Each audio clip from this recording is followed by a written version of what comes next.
నూలులో శతాబ్దాల గౌరవం, పట్టు పరంపరకు ప్రతీక, సంప్రదాయానికి శాశ్వత చిరునామా సఖీ.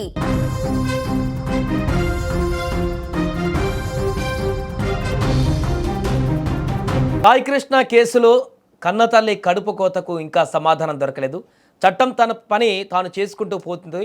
ఆ పోలీస్ అధికారి సిఐ నాగరాజుకు కోర్టు 14 రోజుల రిమాండ్ కూడా విధించి ఇప్పుడు జైలుకు పంపింది. కానీ నా కొడుకును చంపేశారు సరే, కనీసం తన శవాన్నైనా లేక బూడిదనైనా మాకు అప్పగించండి అంటూ ఆ కన్నతల్లి గుండెలు బాదుకుంటూ ఏడుస్తున్న దృశ్యాలు చూస్తే ఎవరికైనా ఇప్పుడు కన్నీ లాగవు.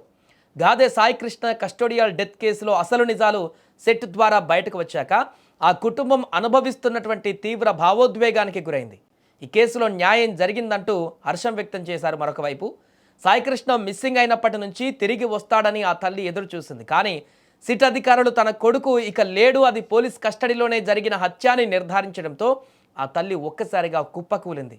లబోదిబోమంటూ బోరున విలపించింది. సిఐ నాగరాజుకు రిమాండ్ పంపడంతో న్యాయం జరిగిందని ఒకవైపు నమ్ముతున్నా ఆ తల్లి గుండె మాత్రం ఇంకా అల్లాడిపోతుంది. నా కొడుకును ఎలాగ చంపారు, కనీసం వాడి మృతదేహాన్నైనా కనీసం బూడిదనైనా మాకు అప్పచెపుతారా చెప్పండి అంటూ, ఆఖరిసారిగా నా బిడ్డ మొహాన్ని చూసుకుంటా అంటూ కనీసం ఆ శవాన్నైనా మాకు ఇవ్వండి అంటూ ఆమె గుండెలు బాదుకుంటూ రోధిస్తున్నటువంటి తీరు ఇప్పుడు అందరినీ కదిలిస్తున్నటువంటి పరిస్థితి.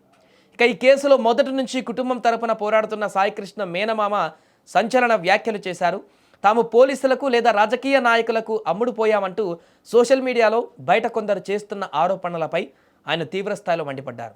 మాపై కొందరు అమ్ముడుపోయామని నీచమైన ఆరోపణలు చేస్తున్నారు. ఒకవేళ మేమే గనుక నిజంగా అమ్ముడుపోయి ఉంటే ఆ సిఐ నాగరాజు ఈరోజు జైలుకు పోయేవాడా, చట్టం ముందు ముద్దాయిగా నిలబడేవాడా అంటూ నిలదీశారు.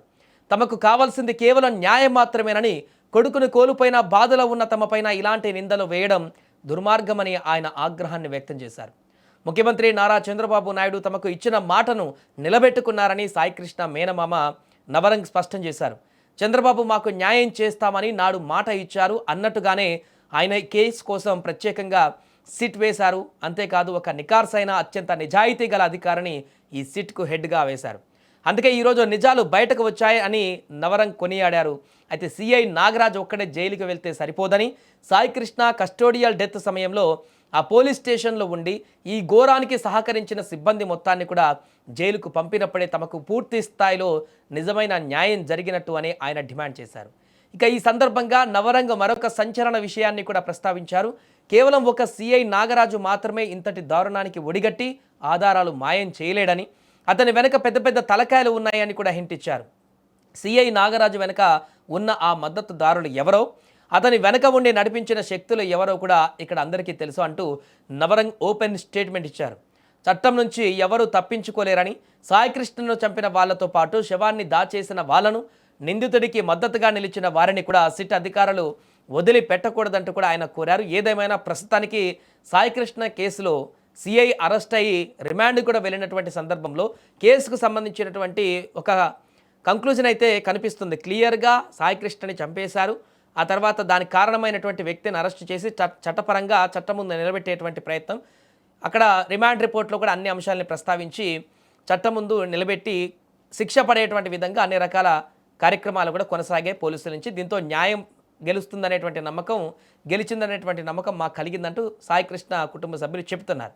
అదొక టాస్క్ అయిపోయింది. ఇంకొకటి ఏంటంటే, సరే చంపేశారు, చనిపోయాడు, ఓకే నా కొడుకు, మరి ఎక్కడ కనీసం డెడ్ బాడీ ఉందా, లేకుంటే ఎక్కడైనా ఏమైనా చేస్తే కనీసం ఆనవాళ్ళైనా మాకు ఇస్తారా, చివరి చూపుగా ఆ కార్యక్రమాలు చేసుకోవడానికైనా మా కొడుకు సంబంధించిన ఆనవాళ్ళు మాకు ఇవ్వండి అంటూ ఆ కన్న తల్లి ఇప్పుడు కాదు 10 రోజుల నుంచి కూడా అదే చెప్తుంది. ఆ తల్లి ఏం చేశారు, ఏమైనా చంపేస్తే లేకుంటే ఏమైనా చేస్తే కనీసం బూడిదాన్ని ఇప్పించండి, నా బిడ్డను ఆఖరిసారిగా ఆ కార్యక్రమాలను పూర్తి చేసుకుంటానంటూ ఆమె 10 రోజుల నుంచి కూడా అదే మొత్తుకుంటుంది. ఇప్పుడు కూడా అదే రకమైనటువంటి ఆవేదనను వ్యక్తం చేస్తుంది.